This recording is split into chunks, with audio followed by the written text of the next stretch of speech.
We're joined here by Mr. Fischer, the head of economics editing at Neue, Zürcher Zeitung, NZZ. Very welcome. Nice meeting you. Mr. Fischer, the focus of your earlier professional career was on Russia, Central Asia, and the Caucasus. That is a hot region at the moment. What is the role of the press in situations like these? Should it remain neutral or take a side? Well, actually, I've been the economic correspondent first in Russia and then in China. And of course, the main function of a correspondent is to be sort of a bridge between the country you're in and the country your readers are. Try and explain why things happen, how they happen, try to put them in circumstances and also analyze them. And of course, you shouldn't report about your own stance primarily, but you should explain.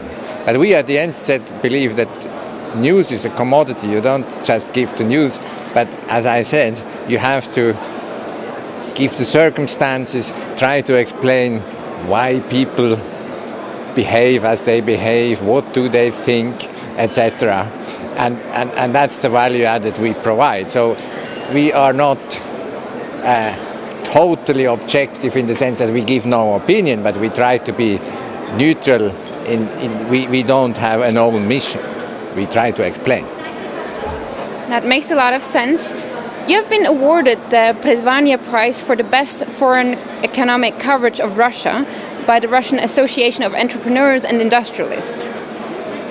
Critically asking, does the best coverage in Russian language imply actually the most favorable coverage in this context or not? Well, interesting what all you know about me. I actually was positively surprised about receiving this prize because, many journalist prizes, you can submit work and things like this, and then you get the prize or you don't get. But I was never applying for that. I didn't. It was a jury who just followed, and it was. And actually, this prize was handed out by, as you said, the Association of Employers.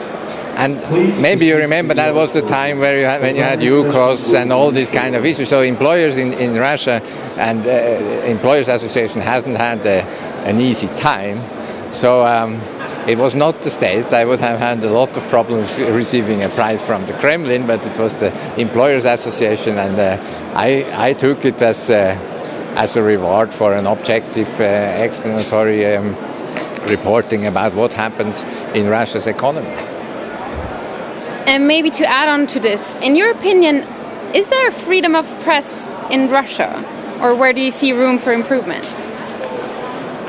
Well, frankly speaking, no, there is no real freedom of press in Russia. There was more freedom of press when I was working there than there is now. You have a sort of censorship. Media is not free in the sense that they have owners, and these owners are usually government connected or they have business interests. And unfortunately, you also have already at that time you had the practice in Russian press that you could buy a certain coverage, something that of course is unacceptable for the international press. However, I would like to emphasize that I experienced and met a lot of very courageous journalists in Russia who wanted to do good and objective